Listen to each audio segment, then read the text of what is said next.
Hello, everyone. Welcome, welcome, welcome to Coffee Tea, You and Me with Coach Powell. Today is such an exciting show. You're going to love it. You're going to love it so much that you're going to want to share it with everybody you know. You're going to want to make sure that you subscribe, make sure that you do all the thumbs up and the likes and all that kind of good stuff that you need to do. But most important, leave your comments. If you're an entrepreneur, if you're a business leader out there, this is your show. This show is built for your small women, minority-owned entrepreneurs and business leaders to find a voice, to find a space, to talk about the things that are relevant to us and to move the needle forward in whatever way, shape, or form you need to move the needle forward. I'm so excited about today's show. I've got so many good things going on today. It's going to be amazing. So those of you who've been following us, you know that we're in a series of discussions, all the things you need to do to plan to be successful in your business venture, in your ideas, whatever you need to do in 2023 and beyond. So I want you to think about it. We started off talking about how to create and establish your vision. Then we talked about how to make your mission, your sense of mission work for you. We talked about goals and strategies and what you need to do to make sure those goals are all squared away and done well. And then we're talking about this week, and for the next couple of weeks, we're talking about the connections you're going to need to build. How do you plan for? How do you organize? How do you structure those connections in a way that's going to be meaningful? And then finally, we're going to cap this off with how do you invest the right habits in the things that you need to do to make sure that you are thriving, not just being successful. I don't want you to be successful. I want you to thrive. I want you to kick proverbial butt. I want you to make sure that you are doing the things that you need to do to grow on a massive scale and to sustain the growth. It's not important that you just grow, because if you can't sustain it, then you're going to have to repeat, rewash, re-rinse, do the whole thing all over again. And there is a thing about renewal. I know that's important, but also understand you're going to need to have a level of sustainability in whatever it is that you're doing in your life and your business, because that's what you want to flow. You want that sustainability to flow through you, from you, and into everything that you need to do. So my name is Coach Powell. I've been doing Coffee Tea, You and Me now for nearly 20 years. And I first started this program off when I was sitting at a local coffee shop. Eventually, we landed on a Panera Bread, and we were there for like 7 years. And then all of a sudden, the pandemic hit. And every Friday, I got so used to sitting down with entrepreneurs, with business leaders, sharing ideas, talking about the things that we thought are relevant to the community at large. And so when COVID hit, I found myself a little lost. I didn't know what to do, but it hit me. I missed about 1 week, and then I decided we got to take this thing online. So this is what you're looking at now. And well over the last 2.5 years, we've done well over 100 shows. We've added to the mix so many different types of varieties of shows and programs. Like I have a show called Inside the Business Mind, and that's where we would take an entrepreneur and a business leader and go inside the mind and really find out what makes them tick. Turn it upside down, really find out what their values are, what they care about most. What are the opportunities that are in front of them? What are the obstacles they face? How do they deal with the commitments and the environment around them? And that particular show led me to develop another show I do called Leverage Up. The Leverage Up show is a full day video conference, basically, where entrepreneurs from all over the world can plug in and lean in and get to learn from top tier professionals in every walk of life, so they know how to handle the larger macroeconomic forces that they're going to deal with. I don't want anybody to have to face the ravages of business that COVID-19 gave them, because nobody was literally prepared. We literally were not. All the advice that we used to give entrepreneurs and business leaders over the years kind of fell through the cracks, because nobody was really prepared for somebody to have to shelve their business for more than 2 years. No one was really prepared to have to not have to walk in traffic or not be able to do business face to face. No one knew how to do that. So we had to create all kinds of systems. We never want to see that happen again. We never want to get people, caught with their proverbial pants down and not be able to respond to political, economic, social, technological, legal, as well as ecosystem, environmental, macro issues. And so that's what we talk about at the Leverage Up Conference. We give everybody all the tools they need to start to think about these things so they can begin to plot strategies for them to survive. live, and we talk about the strategies too. So there's a great program and great opportunity. If you want to get involved with the Leverage It Up conference, definitely let me know. My information is screaming across the stream. I'll probably post a lot about that while our guest is speaking, which I got to tell you, today's guest, he is a super, super amazing guy. I've known Fraser now probably going on more than 10 years. He and I have been networking together. I helped him start a networking organization way back on the day. And I basically gave him all my best stuff. He is sort of like the prototype of what we needed to do. And he's perfect. He's great. And he works currently for one of the best mortgage companies out there. And he's got a brand new program that we're going to talk about today. He's going to talk about kidbizinc.com and all the beautiful things they're doing for the expo for children, and it's going to be such an amazing thing. So I'm glad that he's on board, and we're going to come back from the break, and I'm going to introduce you to my good friend Fraser O'Leary. We're going to take a quick break, and we will be right back after these messages. I just love saying that.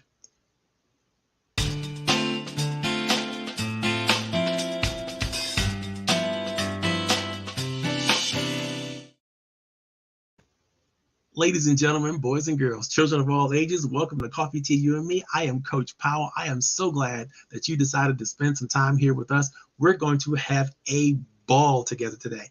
I've got a special guest that's backstage right now. He's chomping at the bit. He can't wait to get up front and start with you guys. We're going to have so much fun talking about everything we need to talk about to build amazingly valuable connections.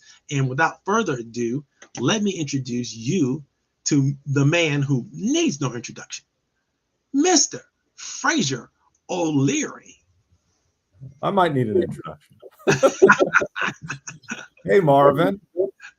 How's it going, buddy? I'm good. I'm good. It's so exciting. This is so fun. Yeah. Tell us everything that you're doing. Tell us what Fraser's up to, what you've been up to the last 10 years, how the Kid Biz Inc. has been going. Tell us all the good stuff, man.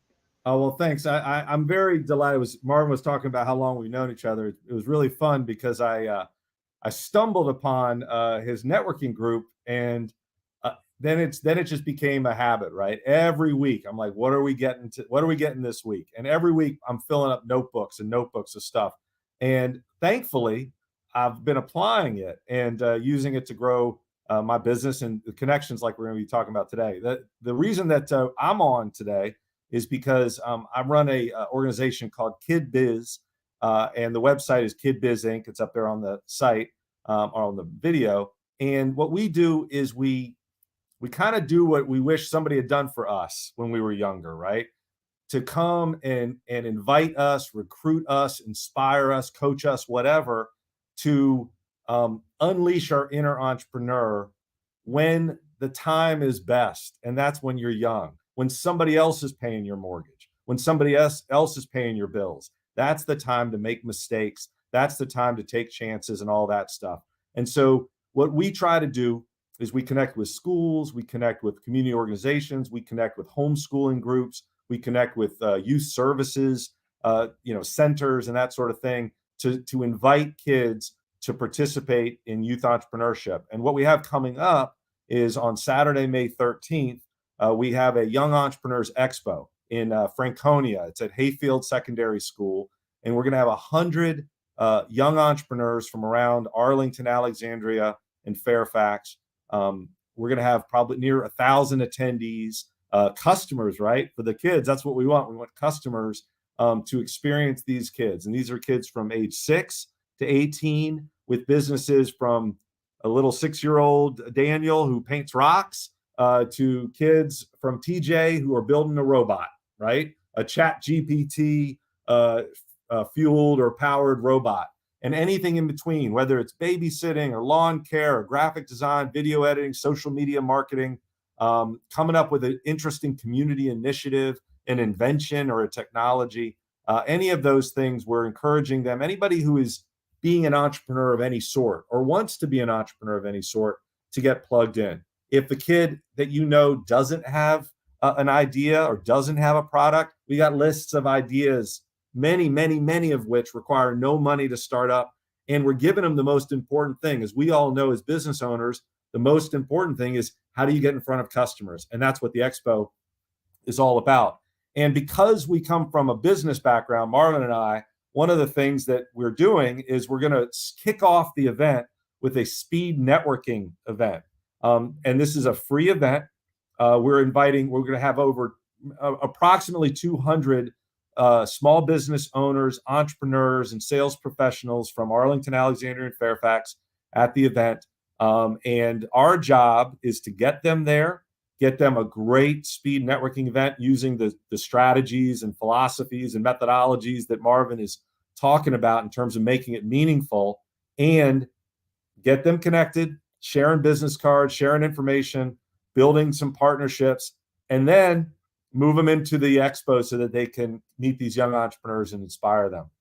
One other thing I'll say is that we're looking for people to be advisors and judges for the expo. If you go to the website, you're going to see some incredible people who have raised their hand and said, yes, we will do it. We have a supervisor from the Franconia district. We have a Virginia State delegate. We have the Fairfax County Economic Development Association. We have two chambers of commerce executive directors. We have executive directors of the Mason Small Business Development Center, and the Fairfax or the Southeast Fairfax Development Corporation, as well as some really, really talented nonprofit leaders, community leaders, business leaders, including your friend and mine, Marvin Powell. And we want some great judges so that these kids are getting real feedback from, in addition to getting the most important feedback from customers, getting real feedback from people who are out there interacting with great business owners and entrepreneurs, so that that feedback is meaningful. So there are many, many ways for people to participate. And I think we might be talking a little bit about that as we go, but best thing to do is go to kidbizinc.com, and take a look. Add yourself to the speed networking event. Again, it's free. We're using this as a fundraiser. Our sponsors are donating a certain amount of money for every business that we have at the event in order to create a kind of a venture capital fund or a venture community fund that can help deal with kids who have a great idea but may not have the startup capital, the limited startup capital, in order to get started with their business. So we don't want there to be any obstacles. We don't want any young entrepreneur left behind. And we'd love to make it an incredible networking event for you first, and then an incredible event for you and the kids moving forward. Oh my God, Fraser, thank you so much for that. That's just it's gonna be so much fun. We're going to have a ball. In fact, we've already got people coming in, ideas coming in already. My good friend Nancy Wyatt has already shared this information with us, and she says you might want to pitch this to Million Cups. And of course, there's at least 4 of them in our local area. There's one in Arlington. There's one in Fairfax County. There's one in Loudoun County. There's definitely one in Prince Williams County. And so these places are all, every Wednesday, they get together every Wednesday morning and talk business. And the people who come are people who actually want to help other entrepreneurs and other businesses grow. And so these are great places for us to pitch this idea. Scott, we got some good time in front of us. We're going to get some great judges. We're going to get some great people. And Marvin, can I say something? Nancy, that is a fantastic recommendation. And like Marvin's talking about today with connections, you have my power of attorney. I would love it if you would introduce this or me to somebody at 1 Million Cups and get them engaged. That would be fantastic. It's incredible. Fantastic. I love the Kauffman Foundation. They're incredible supporters of entrepreneurship. Absolutely. Absolutely. Nancy, thank you so very much. Nancy's just one of my favorite people. If you get a chance to work with her, she's just amazing, just a super talented writer, empath. She does it all. I mean, she's just a special lady, and I'm so glad to have her paying attention and plugging in. When we did Coffee Tea, You and Me Live, she was up there almost every week. It was amazing. And now every once in a while, she gets to chime in online. We get a chance to be blessed by the goddess herself. So good to see you, Nancy. So good to be here with you. We're going to make sure we keep the party going. Now, Fraser, today we're talking about connections. And obviously, what you're offering to all of us who are smart enough to hear it is the opportunity to do exactly that, to build amazing connections with people that you might not have an opportunity to get in front of on a normal, regular, everyday situation. At the same time, while we're building connections, we're helping the community and helping the youngsters understand what this whole entrepreneurship thing is about. One of the things we get to do is take advantage, and I always tell people this, when you're a business leader or entrepreneur, you're taking advantage of the ultimate freedom that America promises you. Right in front in our Constitution and our preamble, all that kind of stuff. We hold these truths to be self-evident, that all men are created equal and endowed by the Creator with all this kind of good stuff. We want to do things. We want to express that freedom. We want to express that liberty. And one of the ways to do that is through entrepreneurship. Very hard to do that when all you get to do all day, every day, is listen to somebody else and take rules and, follow their organizational platform and blah, blah, blah. Not to say that there couldn't be any joy with that, but I'm saying, if you really want to express yourself, your ideas, if you really want to bring something to the marketplace that you create and you innovate, you got to start thinking from a young age about entrepreneurship and what you can contribute to our society. So I thank you so very much for what you're doing, Fraser. You might want to share with us a little bit about Fairway. Yeah, well, I should, right? So Fairway Independent Mortgage Corporation is the largest private lender, or privately owned mortgage lender in the country. They're either the one first, second, or third top mortgage lender of everybody in the country in terms of volume. I work in our Fairfax branch. It's an incredible company. I started with the company a couple of years ago, and it's an incredible blessing. And what the real blessing is, we talk about working with another organization. It's amazing. My boss, Kelly Catalinas, is an incredible supporter of our initiatives to reach out to schools, network with businesses. We created something called the School Business Boosters Network, where we have done since September about 70 teacher appreciation events at schools in Fairfax, Arlington, and Alexandria in partnership with businesses. What our job or our goal is to build this, like you said earlier, this ecosystem of businesses that are supportive of schools and want to be engaged, but the schools don't know how to do it. The PTA doesn't really know how to do it. So we're saying, why don't we do the heavy lifting and bring these people together so that we can help these guys accomplish what they want. It's been amazing. A lot of real estate agents, a lot of people involved in real estate because, we're lenders. But it's been incredible. Just today, we sponsored 5 different middle schools in Fairfax County Professional Development Day. And it was a great, great event. And I will say, I was talking about entrepreneurship. Kelly, it's great to have a boss right now. I never thought I would say those words. It's great to have a boss who, when you go to her with an idea, she says, I like it, as opposed to, why don't you put your ideas somewhere else, Fraser, and just do this. Now, luckily, some percentage of my ideas have been working, which is nice. So I don't know what happens to that equation when they don't, but Fairway is an incredible company and it's growing. I mean, the mortgage business right now is not great. And it is growing and adding mortgage brokers and mortgage lenders because it's an incredible company that is serious. And the CEO is the founder of the company, okay? And he is a dynamite guy who cares very much about culture and growth and stuff. So it's an incredible place to work. And I never thought I'd say this. I never thought I would find a company that I wanted to retire with. It just never occurred to me, except for the company I founded, right? Right. But I could see being with Fairway for a long time, till I get bald and gray. Oh, wait. You're silly. Thank you so much for showing up, Fraser. I'm going to put you backstage, but hold on. Don't go anywhere because we'll bring you right back. Oh, my God. Did I tell you guys he was amazing? Did I tell you? I did tell you, right? It was me, right? I said that, right? Great.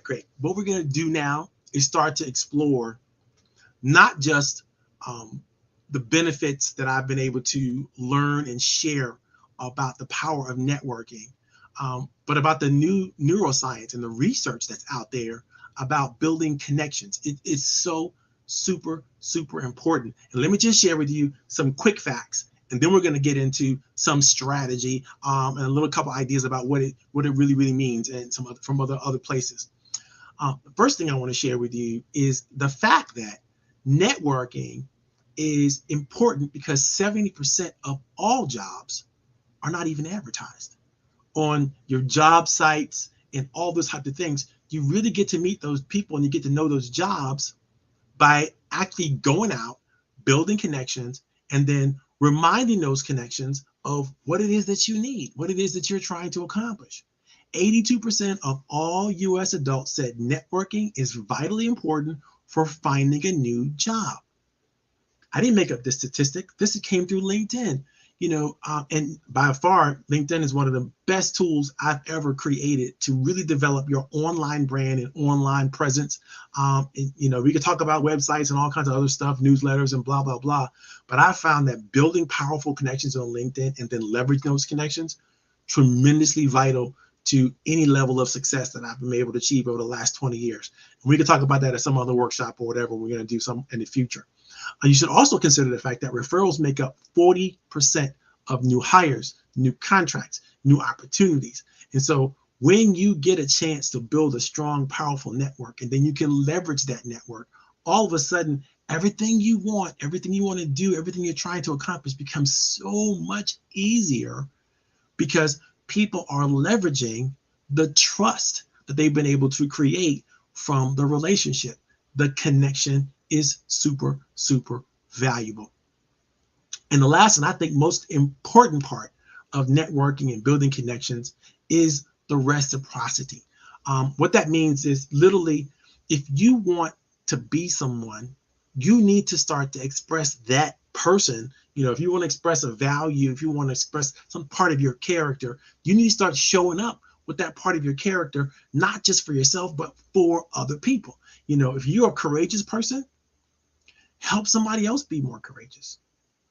Help somebody else step into that box, where they, especially when they feel like they might be weak in a certain area, help strengthen them and then help them get to the point where they can be strong in that area. Next thing you know, there's a lot of the reciprocity factor will kick in, and they'll start to ask you, how can I help you? What can I do for you? What can I do that'll make your life better? It is so, so super important. And I share with you one last statistic, or actually a conglomeration of statistics. Everybody knows that people who set goals are 6 times more successful than those who don't set goals. But those who set goals and develop their networks are 9 times more successful than those who don't set goals or build their networks. And so what am I saying?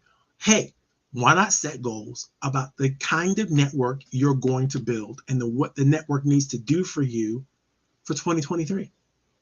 Because I promise you, the network that you have that has gotten you to where you are now is probably not going to get you where you need to go. I'm not saying abandon everybody in your network, but I'm saying be careful to recognize those that are part of your current network who don't have what it takes to go with you where you're going next, and start to identify and then start to engage with those people who do know something, know someone, can help, can support in some way, shape, or form in a way that's going to help you get to where you need to go. When you build the right social environment, then it's so much easier to work within that social environment to accomplish everything you want to accomplish.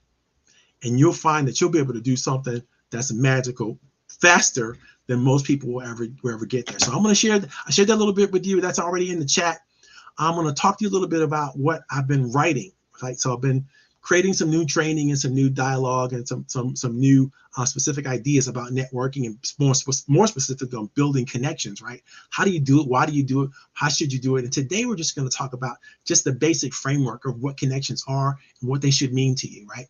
The most relevant data on networking suggests that there was a few inescapable conclusions that we can all draw from the data that I just shared with you, and even more, that we people always seek and appreciate human connection almost over anything else, right?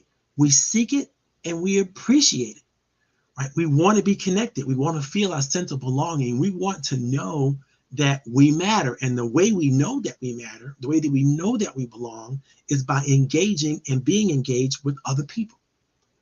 Number two, we find meaning, relevance, and significance through our interactions with others.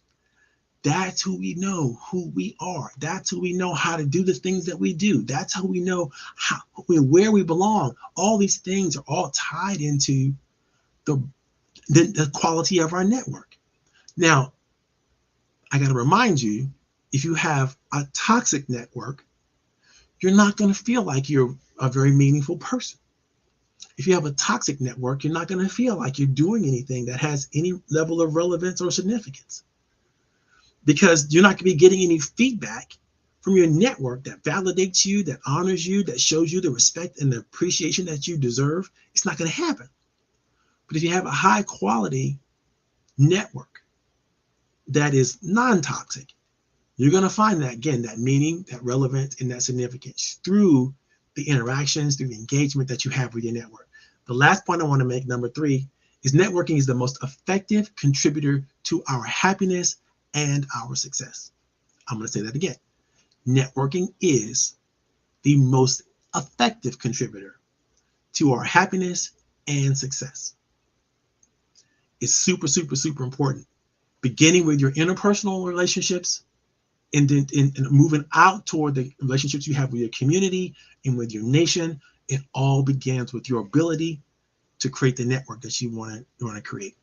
There's a reason for our desire for human connection. There's a reason for the reason why it works so well for us, why it's important to us, why it means so much to us. And no matter how we think about it, like all mammals, our common humanity is what drives our interdependence, and it makes us need each other, even when we don't want to be associated with one another. This is why we should always take the time to treat one another with dignity and respect.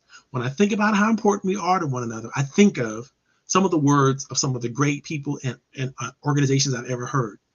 This one African proverb I really love. It says, "Love, like rain, does not choose the grass on which it falls." Herman Melville said, "We cannot live only for ourselves. 1,000 fibers connect us with our fellow men, and among those fibers,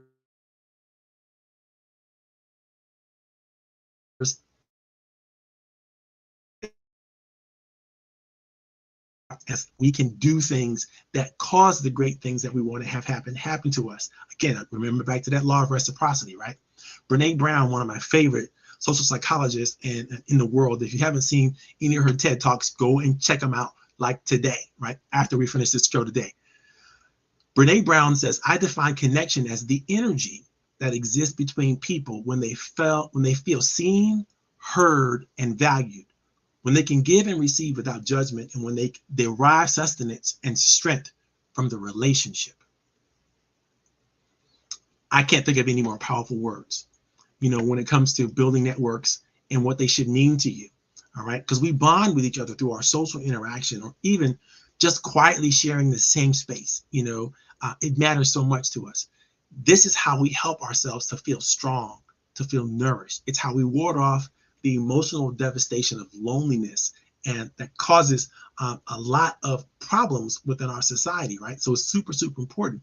Entrepreneurs specifically are some of the loneliest people on the planet, and we need each other to boost that mental energy, to increase our lifespan, to improve the quality of our lives and increase fulfillment. Essentially, we need each other to survive and thrive.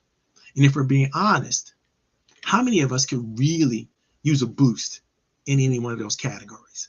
How many of us could use a boost in our mental health? How many of us could use a boost in increasing our fulfillment, or another boost in our quality of life, right? This is how we do it. We do it through connection with other people. Now, there's some other things I've written and talked about when it comes to the roundtable of how we generally make sure that we do everything we possibly can to teach our members to value connection. One of the things we try to do right up front, and first-time guests always get a chance to, first of all, be greeted warmly, but to give them an opportunity to shine, and give them opportunity right up front to be known, be seen, be heard by people who are genuinely interested in meeting them and talking to them. That happens right up front. Later on in the meeting, we help everybody develop a sense of belonging and camaraderie by sharing their own, elevator speech or personal, what they call it, personal introductions, that kind of thing. But in the meantime, while we're doing all that, we're practicing listening, right? We're practicing really engaging with one another, really, really developing a sense of belonging and really, really listening so that we can figure out ways that we can help one another. Then later on in the meeting, we do something called the rap report, where we show the respect, the affection, and the praise that we have amongst each other. All of this validates and confirms the genuine connection that we are developing, right? The tools that we teach members of the roundtable, we can teach them everywhere. We teach them all the time. In fact, if you want to know some of the tips and strategies that we use, do me a favor, put that information in the chat or reach out to me. I promise I'll get it to you. Right? It's super, super, super important that you learn how to make the kind of connections that you need to make. Because as I was sharing with Fraser earlier today, the people that you're with today, they got you where you are. And that's nothing to sneeze at. Because wherever you are, and if you can find the level of gratitude, then you can be grateful for that. But to get you where you really want to be, you might have to get some new people in your network. And you might need to strengthen some old relationships that you should have done better with. And it all starts with your ability to listen. But more on that next week. We're going to talk about listening, and we're going to talk about, what do you do next after people feel understood. But now we're going to bring my brother Fraser back in, and we're going to talk a little bit more about why connections are valuable and how, basically, why connections are valuable. Let's talk about it. Fraser, what are your thoughts? Man, so I'm writing a lot down, but I was thinking about what you're saying in terms of the boost and the value of connections. And I will say this, I'm guilty of being a solo person, right? There, you were talking about African proverbs. First time I ever heard this one that I'm about to say was from Cory Booker during like a Democratic something. And he said, if you want to go fast, go by yourself. If you want to go far, go with other people. Well, right. I choose fast. but and so that's just the nature of it. But what I'm realizing is how, I like hunker down. I loved COVID. I loved it. I'm like, this is what I do all the time. I'm just working on my computer. I'm sending out emails. I'm doing Zoom. I'm doing all this stuff. And because I'm trying to get somewhere, right? And I have a clear vision about where I want to go, blah, blah, blah. But the truth of it is, when I start networking, when I start going back and meeting people, it's all like we were talking about. It's people contributing things you don't have all the answers. You don't have all the connections. You don't have all that. You can't see your own blind spots. You can't do anything. I'm sure this story. I don't know how well known it is, but I'm sure you know it. The story about the heaven and hell and the table and the forks. Do you know that story? No. Oh, dude, this is the greatest. This is the greatest story. So man goes to heaven, and he says, before I'm happy I'm here, but before I settle in, can you show me what hell's like? And the guy says, yeah, whoever's greeting him. I don't think it's God. And they goes down, and it's a big banquet feast, sumptuous food, a long table, a banquet feast, and people are let in, and they come in, and they have 4-foot long forks on their arms for arms. Okay. And they come, and they're trying to feed themselves. They're desperate to try to feed themselves, and they are all starving and ravenous because they can't bring the food in. And the guy says, well, this isn't good. I don't like this. So he goes up to heaven, and they brings him into an almost identical room. It's a long banquet feast, and it's filled with sumptuous food.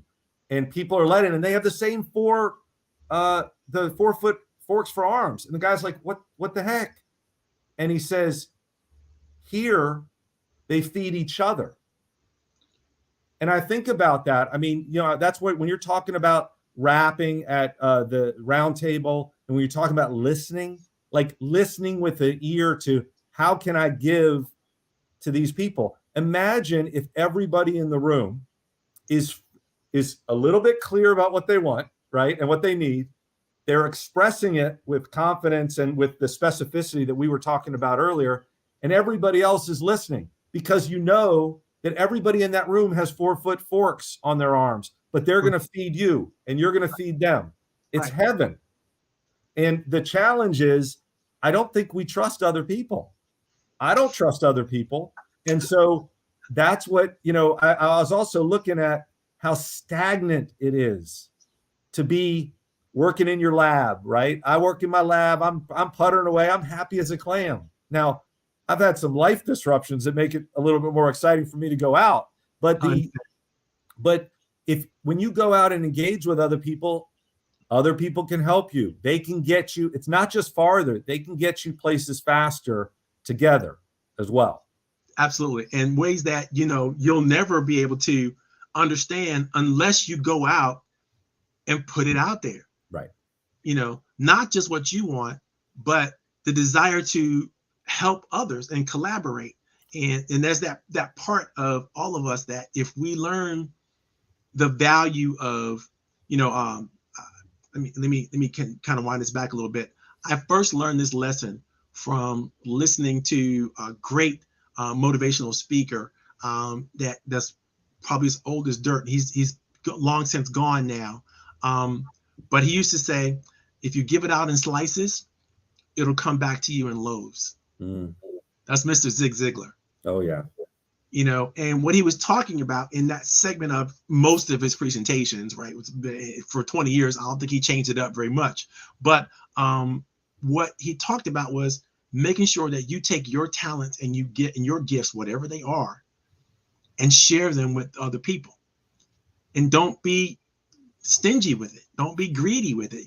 Share what you have with other people in a way that's going to help them get to what they want. Yeah. Because if you help enough people get what they want, those people are going to turn right back around and help you get what you want. And it's almost like we're hardwired to help each other. The story I used to tell all the time in our networking meeting, but I'll tell it right here just in case, some of the audience members never heard it before. So Fraser, you heard it before, I'm sure. But, it's like when someone goes to, if you're pumping gas at the gas station and someone comes up to you desperate, not a bad looking person or disheveled or, any way, shape or form threatening, but you could tell they're desperate. They're lost, right? They want to get to someplace, maybe a wedding or an interview or, something they're trying to get to. Like, can you help me get to this place? I need to know. I'm lost. I don't know. And I got an appointment. I'm already late to it. I need to get there. Can you help me? It's a natural human tendency. It's a natural human response for us to want to help that other person.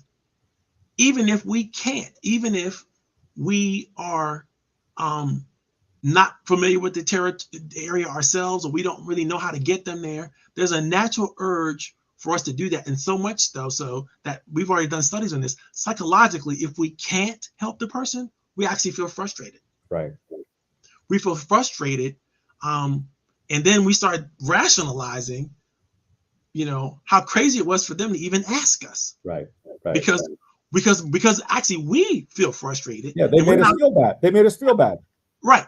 And now we're telling ourselves like, oh my God, why should you ask me? You could ask anybody. Why'd you pick on me? Yeah. and we're actually going through that. But if we could get control of ourselves for a minute and suspend that feeling before we react, we probably could come up with a thought, an opportunity, even if it's to say, you know what? I think I do know where you're trying to go here. Explain to me what's going on. And then when things that I have had people ask me for directions, and I've done all but, you know what? Follow me. I know exactly how to get you where you're trying to go. Why don't you follow me? And I know that other people feel the same way. So, when you said earlier about the not trust, I trust that every single person really wants to be meaningful. They want to be significant, and they want to be relevant. And me asking them for help is giving them an opportunity to actually be meaningful, relevant. Now, when I'm careful and I'm smart, right, I'm only asking people for something I know they could easily do. Right. That requires me to do a lot of homework up front and know who I'm talking to in the first place. Who is this person?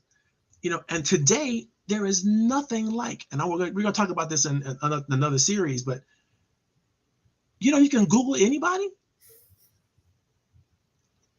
People put their information on social media, like they put it on Facebook, they put it on LinkedIn, they put it on Snapchat and Twitter. They're telling you who they are. They're telling you who they are. Who they are, at least who they want to be represented as on the social media page, right? You're looking at. And one of the things I love best is LinkedIn. I tell people all the time, if I met you and it seems like I'm familiar with you, because I probably am. Right. I've been cyber stalking you. And there's nothing wrong with it because you put the information out there for me to see. Right. I have people right now who have told me that they've got insurance companies that they put a claim in, and the insurance company's been checking their Facebook page to see what they've been doing. Right. Because it's public information. Yeah, don't talk about the coming from the bar after the accident. Don't do that. Right, exactly. And so people, they're checking to make sure that, like, wow, they're doing that. Yes, they are. Because that information is out there. And people are like, well, I don't want to put anything on my social media page that tells anybody anything about me. Guess what? You're going to miss an opportunity that, somebody could find you very relevant and want to connect with you and have you get to share your expertise or your talent or things that you want to share. Well, and Marvin, I think in many cases, and I see this with my kids, somehow kids have learned that it's not, they'll ask me for everything, don't get me wrong. But when they start thinking about asking other people, right, there's something like, oh, well, I need to do it on my own, or it's cheating. I remember I was talking to somebody who's a networking expert, right, like a career networking expert. And he was like, I remember I had people asking me in college, how can I help you? Can I write you a recommendation? Can I introduce you to this? And it was like, no, I want to do it on my own. Right. But really, I think the challenge for people in business is they fear that if they're asking somebody for something, they're taking advantage, they're exploiting. Right. But right. You don't have to worry about that if you are committed to helping. Right. So if I ask Marvin to do something, I not only want Marvin to feel the same way about me, but I'm going to follow it up. Marvin, what can I do? You're doing me a great service. What can I do? Now, like you said, if you ask me to do something and I can't do it, or it's, scarcity or whatever, then I'm going to feel bad. But what I'm going to do is say, I'm so sorry, right? How else could I help? Right. And you want to be able to, like you said, have a plan B. Or let the other person come up with a plan B. But if you're coming at it from the perspective of A, like you were saying before we got on, if what you're doing is in integrity and is actually providing value, you shouldn't be hesitant about it. And even if your business is, you run a bar or something, it's not like it's, saving the world. There are so many other ways you can help people. Ask for things. Give other people, like you just said, give other people the opportunity to get a win. I love it because I'll say this, I'm a taker. I make givers possible. You guys can all be givers because I'm a taker. I'm just it's funny is there's a reason why people think their bartender and their barber are the greatest people on the planet. Because they just shut up and listen. Because they pay attention. Exactly. Yeah. And what we're all starving from, is attention. And we're so concerned and fearful of interaction with other human beings because we don't want anybody to think that we're weak, and we don't want anybody to think that we're pushy. We don't want anybody to think that we're all these negative things that we're concerned that somebody might perceive us as, instead of knowing that we perceive ourselves as powerful, as unique, as loving, as kind.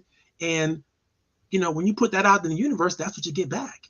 Well, and, can I share two things about that? Like, yep. One thing, a guy gave me great advice once. I was at a telemarketing firm. I was in high school over in Georgetown, and I went there. I probably worked there I might have worked there for 4 days. So it wasn't the longest tour of duty ever, but it was, we were calling people and asking them for money. It was like raising money for some charity or I don't even know what it was for. And the guy said he was very wise and very arrogant, and he was very old, probably 30 at that point, but very old and wise. And he said, listen, if you ask people for money, they're going to give you advice. If you want advice, ask for money. If you want money, ask for advice. And I think one thing that's very important, and I was thinking, you were talking about starved for attention. I will tell you that in my life and business, I am starved for feedback. I am starved because it's much cheaper to get feedback from other people than it is to get feedback from the marketplace. Okay. That's right. I mean, it's fast to get feedback from the marketplace, except that it's usually crickets and you don't get good feedback. Right. So when I go to somebody and I say, could I ask your advice on something? Could I ask, can you look at what I'm doing and tell me what you think I'm doing well or not well? Now, I'm not doing that as a trick. I want the advice. Okay. But people will often say, I would like to be involved with this. And I will say this, everybody thinks they're bothering people. I tell my daughter, like you said, you can Google anybody. You can contact anybody. You can pick up the phone and call people, right? And then if you use your network, you can pretty much, like we were talking about before we started, if you have 5 specific humans that you want to connect and you don't want to cold call them, share it with your network. Ask them if anybody knows them.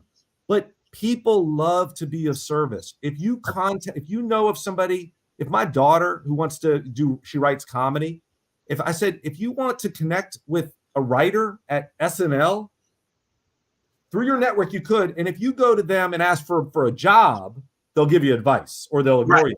But if you go to them and ask them for advice, I'm a second year in college. What would you have done differently when you were in college? What recommendations? People love to be of service, especially when it's not money or a lot of time. But people will give a lot of time if you're asking for advice, if they believe you're going to use it. It's crazy. I was in a meeting once when I was doing some workshop for a group of people. I won't name the group of people because they might be watching. But one of the guys from the audience asked me, he said, listen, I've been trying to find mentors for years and nobody will be my mentor. What is my problem? And I said, that's your problem. He goes, what do you mean? You're asking people for too much, too soon. Mm-hmm.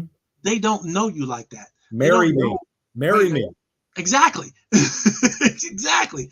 And so what I told him instead, what you might want to do is say, listen, I read what you wrote in so-and-so journal, or I saw you speak at a panel or so and so at some point in time, or, I recognize that you're a captain of industry, whatever that is. And I really, really, really appreciate your thoughts your thoughts on this specific thing, whatever it is. You got to be specific about it. And then they're going to know that you actually paid attention to them. And you'll say, listen, would you mind if just every once in a while, I may call you just for a couple seconds, ask you a quick question about the industry or a quick question about what you do and so on and so forth. And they're going to say yes to that. It's easy to say yes to that. Now, let me finish. Oh, sorry. So once you have gotten the people to say, yeah, I'll call you. But after you call them a few times, guess what they are? They're a mentor. And you never have to ask them for that. Right. It's for the exact same reason that you just said. I got 1,000 masterful networking tips and strategies and things that people can do to get themselves closer to people who they think they can't get close to.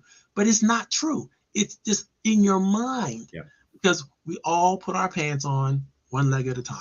We're all human beings. We all function in the exact same ways, and we're so much more alike than we are different. We see all these biases and all these things, these attitudes we've been put on. A couple of lies we've been told when we were kids, right? Stranger danger. That's good for you. You're a child. Yeah. You can be afraid of everybody when you're a child. Your parents need you to be afraid of everybody when you're a child. But when you're an adult, you gotta let some people in. Right. You got to let that wall down. You got to enjoy being a part of the human species.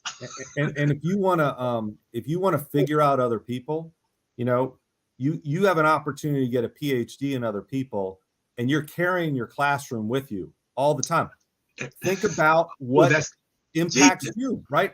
What do you want? What are you afraid of? What are you excited about? We all, Tony Robbins has his six human needs or what have you, right?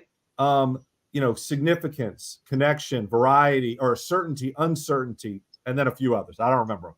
But you know what I will say, Marvin, if people want to supercharge that concept of asking advice, you and I both do it. Okay. And we probably just do it because we like being on camera. But the truth of it is, you can, I know you're an introvert, but but calling somebody and saying, hey, or emailing or whatever and saying, hey, I want to talk to you about the article you did and whatever is fantastic.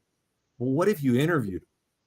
What if you said, listen, I want to interview you for 10 minutes about this one specific thing?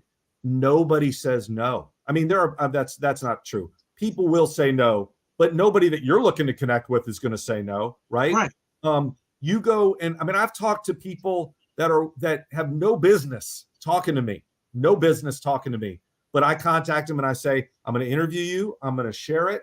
This might've been early in Zoom too, when nobody was doing Zoom, but like, if you are clear on who you want to connect with, and by the way, if you're not clear on who you want to connect with, ask your network who you should connect with, right? Like Nancy, right?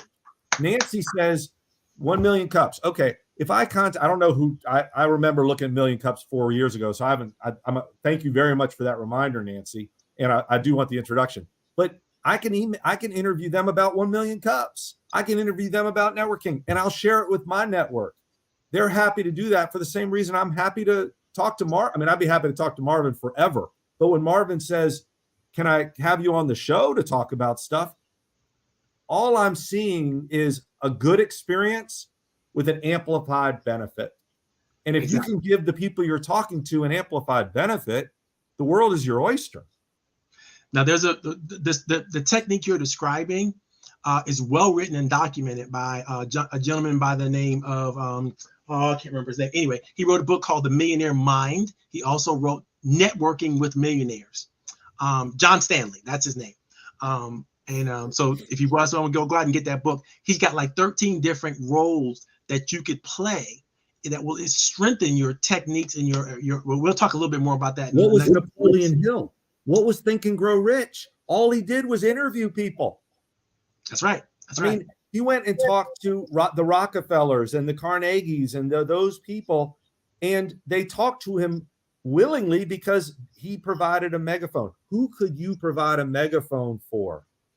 And today is so easy to do, just like we're doing right now. Right now. Exactly.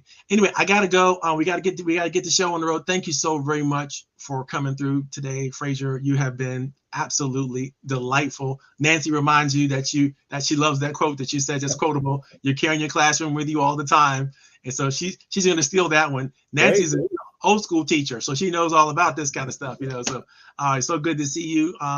And we're going to close the show out. We'll be right back. Hold on, don't go anywhere. Did I tell you? Or did I tell you? This has been a phenomenal show. If you haven't learned anything, you haven't been paying attention.